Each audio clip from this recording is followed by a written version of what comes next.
Good morning विद्यार्थी मित्रों। आज हम कक्षा 9 सामाजिक विज्ञान चैप्टर नंबर 1 के बारे में अध्ययन करेंगे, ठीक है, जिसका नाम है भारत में ब्रिटिश सत्ता का उदय।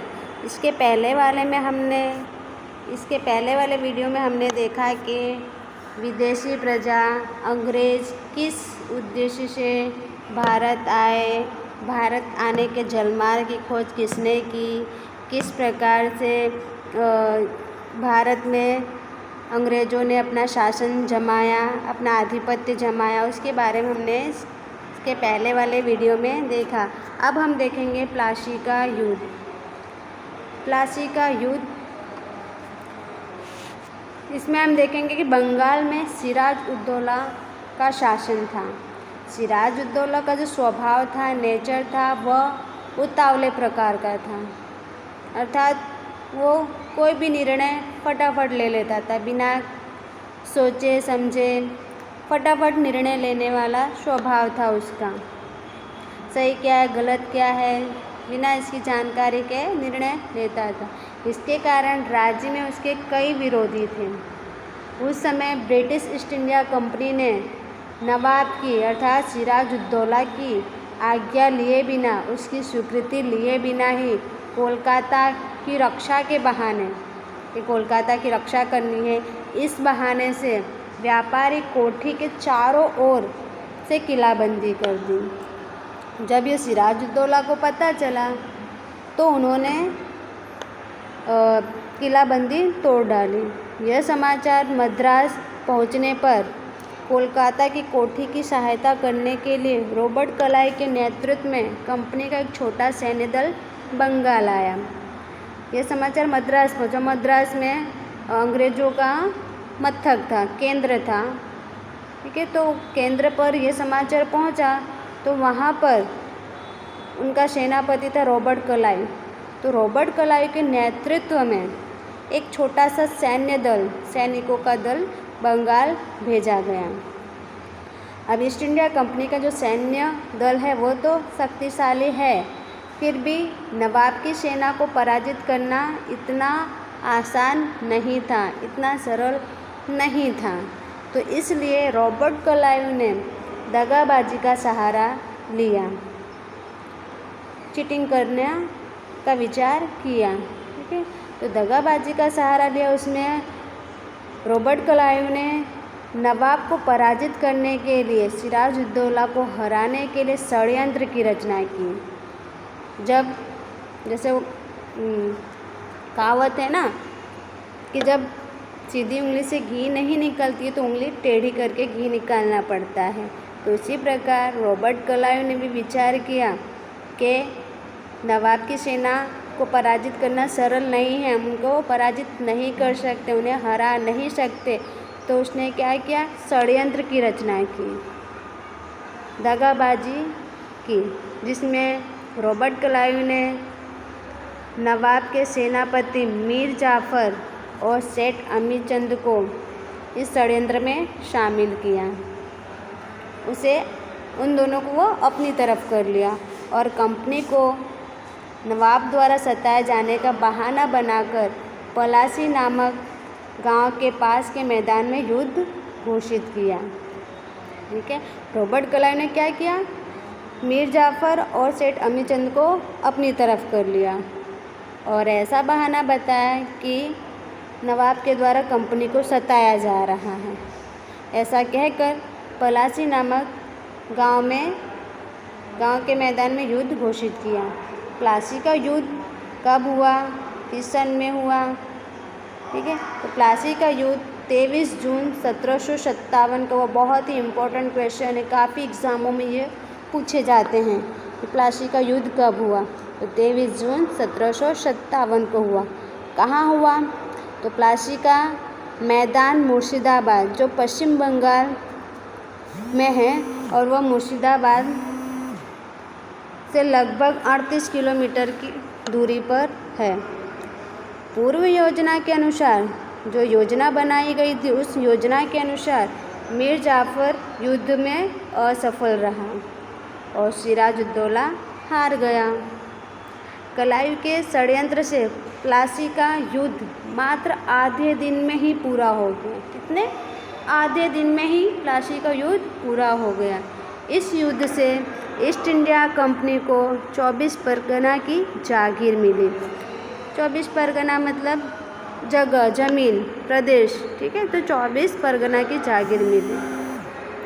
मीर जाफ़र को बंगाल का नवाब बना दिया गया।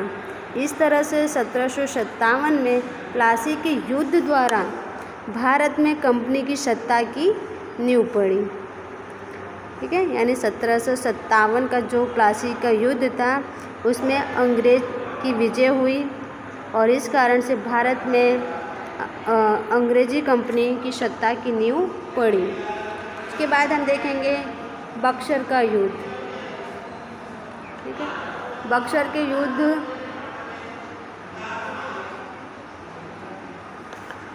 अंग्रेज़ों ने मीर जाफ़र को बंगाल का नवाब बनाकर उसके पास से अलग अलग बहाने बनाकर विपुल धन प्राप्त किया, ठीक है। जब अंग्रेज़ों की विजय हुई प्लासी के युद्ध में, ठीक है, तो मीर जाफ़र को बंगाल का नवाब बना दिया गया था और बंगाल का नवाब बनाने के बाद अलग अलग बहाने बनाकर मीर जाफ़र के पास से बहुत अधिक मात्रा में धन प्राप्त किया अंग्रेज़ों ने और अधिक अधिकार प्राप्त करने की लालच में ईस्ट इंडिया कंपनी ने मीर जाफ़र को हटाकर मीर कासिम को बंगाल का नवाब बनाया। कंपनी के लिए मीर कासिम तो मीर जाफ़र से भी अधिक महत्वाकांक्षी साबित हुआ। यानी मीर कासिम जो था वह अंग्रेज़ों को धन नहीं देता था, बहुत अधिक अधिकार नहीं देता था, तो अब कंपनी को मीर कासिम से डर लगने लगा। इसलिए मीर कासिम को हटाकर फिर से मीर जाफ़र को बंगाल का नवाब बनाया। मीर कासिम अवध के नवाब की शरण में गया। जब उसे ऐसा लगा कि मुझे हटाकर मीर जाफ़र को रख लिया गया है, नवाब बना दिया गया, तो वह अवध के नवाब की शरण में गया, उनसे सहायता लेने गया। उस समय अवध में मुग़ल बादशाह शाह आलम आया हुआ था, तो इसलिए तीनों ने संयुक्त रूप से कंपनी का सामना करने का निर्णय किया। तीनों की संयुक्त अर्थात एक तो मीर कासिम, दूसरा अवध के नवाब और तीसरा मुग़ल बादशाह शाह आलम, इन तीनों की संयुक्त रूप से कंपनी का सामना करने का निर्णय करके कंपनी के विरुद्ध युद्ध की घोषणा की। बक्सर में उस संयुक्त सेना के विरुद्ध 22 अक्टूबर 1764 को ईस्ट इंडिया कंपनी ने युद्ध किया, जिसमें संयुक्त सेना मीर कासिम, अवध के नवाब और मुग़ल बादशाह, इन तीनों की संयुक्त सेना इनकी पराजय हुई और कंपनी को बंगाल, बिहार और उड़ीसा की दीवानी सत्ता प्राप्त हुई। तो इस तरह प्लासी का युद्ध और बक्सर का युद्ध हुआ, जिसमें अंग्रेज़ों की विजय हुई।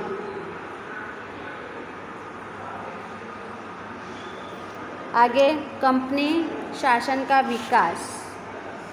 कंपनी शासन का विकास, इसमें देखें तो अंग्रेज़ सरकार ने नियामक कानून पारित किया 1773 में। उस कानून के अनुसार बंगाल के गवर्नर को गवर्नर जनरल बनाकर कंपनी के व्यापारी तथा राजनीतिक हितों तथा प्रवृत्तियों को उसके सीधा अंकुश में रखा गया। अर्थात उस समय बंगाल का जो गवर्नर था उसे ही पूरे भारत का गवर्नर जनरल बनाया गया, ठीक है। जैसे राष्ट्रपति, प्रधानमंत्री होते उसी तरह उस समय गवर्नर जनरल थे, तो बंगाल के गवर्नर को ही पूरे भारत का गवर्नर जनरल बनाया गया और उसे व्यापारी तथा राजनीतिक हित प्रवृत्ति सीधा उसके अंकुश में रखा गया, उसके अंतर्गत रखा गया। वो जो भी निर्णय ले, जो भी आदेश दे, उस हिसाब से लोगों को कार्य करना था। उसके अंतर्गत मुंबई मद्रास के गवर्नर और उनके काउंसिल को भी रखा गया, ठीक है।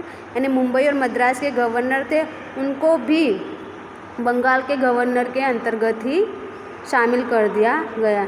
इस तरह से वॉरेन हेस्टिंग्स भारत का प्रथम गवर्नर जनरल बना। तो ये काफ़ी बार एग्ज़ाम में पूछे जाते हैं कि भारत का प्रथम गवर्नर जनरल कौन था, तो वॉरेन हेस्टिंग। उसके समय में, वॉरेन हेस्टिंग के समय में मराठाओं के साथ गवर्नर जनरल वॉरेन हेस्टिंग का प्रथम मराठा युद्ध हुआ। फिर मैसूर के हैदर अली के साथ दूसरा मैसूर युद्ध यानी द्वितीय मैसूर युद्ध हुआ। तो इस तरह प्रथम मराठा युद्ध और द्वितीय मैसूर युद्ध, इन दो सत्ताओं के साथ एक साथ सामना करने से ईस्ट इंडिया कंपनी की जो कठिनाइयाँ थी वो बढ़ गई, क्योंकि दो सत्ताएं थी और दोनों के साथ वॉरेन हेस्टिंग का युद्ध हो रहा था। इस कारण से कंपनी की जो कठिनाइयाँ थी वो बढ़ गई। वॉरेन हेस्टिंग्स के बाद गवर्नर जनरल के रूप में कॉर्नवालिस आया। ये भी काफ़ी बार एग्ज़ाम में पूछे जाते हैं कि वॉरेन हेस्टिंग के बाद दूसरा गवर्नर जनरल कौन बना, तो कॉर्नवालिस। उसके समय में मैसूर का बाग के रूप में प्रख्यात टीपू सुल्तान के साथ तीसरा मैसूर युद्ध हुआ। ठीक है, तो तीसरा मैसूर युद्ध टीपू सुल्तान के साथ हुआ। टीपू सुल्तान को हराने के लिए कंपनी ने मराठा और निज़ाम की सहायता ली। ठीक है, यानी टीपू सुल्तान को हराना आसान नहीं था, इस कारण कंपनी ने मराठा और निज़ाम की सहायता ली। तीनों की सम्मिलित सेना, तीन कौन, अंग्रेज, मराठा और निज़ाम, इन तीनों की सम्मिलित सेना से टीपू सुल्तान की हार हुई और उसे संधि स्वीकार करनी पड़ी। कॉर्नवालिस के बाद sir John Shore governor general बना। कौन बना? Sir John Shore. उसके द्वारा अपनाई गई तटस्थता की नीति के कारण ईस्ट इंडिया कंपनी की प्रतिष्ठा एक तरफ घटी तो दूसरी तरफ मराठे अधिक शक्तिशाली बने। सर जॉन शोर की जो नीति थी वो तटस्थ थी, अर्थात सही को सही, गलत को सही और गलत को गलत ही बताता था। तटस्थ किसी भी नियम में कंपनी के तो इस कारण से ईस्ट इंडिया कंपनी की प्रतिष्ठा घटने लगी, तो दूसरी तरफ मराठा जो थे वो अधिक शक्तिशाली बनने। इससे जॉन शोर के बाद आने वाले गवर्नर जनरल वेलेस्ली के सिर पर कंपनी को भारत में सर्वोपरि बनाने का उत्तरदायित्व आया। उसके लिए वेलेस्ली ने सहायक संधि योजना लागू की। सहायक संधि योजना की शर्तें और स्वीकार करने वाले राज्य। तो सहायक संधि योजना किसने लागू की थी? तो वेलेस्ली ने लागू की थी। अब उसकी शर्तें हम देखते हैं, सहायक संधि योजना की शर्तें। तो इसकी शर्तें इस प्रकार थी, जो भी राज्य सहायक संधि योजना स्वीकार करेगा उसे ब्रिटिश कंपनी की जो सरकार है वो प्रशिक्षित सैन्य प्रदान करेगी। यानी ब्रिटिश सरकार अपने ही प्रशिक्षित सैन्य देगी उस राज्य को। ये सैनिक राज्य को आंतरिक और बाह्य यानी अंदर और बाहर दोनों आक्रमणों से राज्य की रक्षा करेगी। दूसरा है, उसके बदले में योजना स्वीकार करने वाले राज्यों को सेना खर्च अथवा उतनी आय वाले प्रदेश अंग्रेजों को देना होगा। ठीक है, यानी जो भी राज्य उस योजना को स्वीकार करेगा उस राज्य के राजा सेना खर्च देगी और उतने ही आय वाले प्रदेश अंग्रेजों को देगी। तीसरा है, कंपनी की अनुमति के बिना यानी बिना परमिशन के, कंपनी की बिना परमिशन के राज्य अन्य राज्य के साथ युद्ध या संधि नहीं कर सकेगा। परमिशन लेकर ही युद्ध करना है तो करे, संधि करना है तो करें, युद्ध या संधि नहीं कर सकते। नेक्स्ट है, राज्य को दरबार में एक अंग्रेज प्रतिनिधि रखना होगा। कौन सा प्रतिनिधि? अंग्रेज ही प्रतिनिधि रखना है राज्य को अपने दरबार में। आगे, अन्य विदेशी को अपने राज्य में नौकरी पर नहीं रखना होगा, मात्र अंग्रेज प्रतिनिधि को ही नौकरी पर रख सकते हैं। बाकी अन्य जो विदेशी प्रजा है उनको अपने राज्य में नौकरी नहीं देना है। तो यह है सहायक संधि योजना की शर्तें।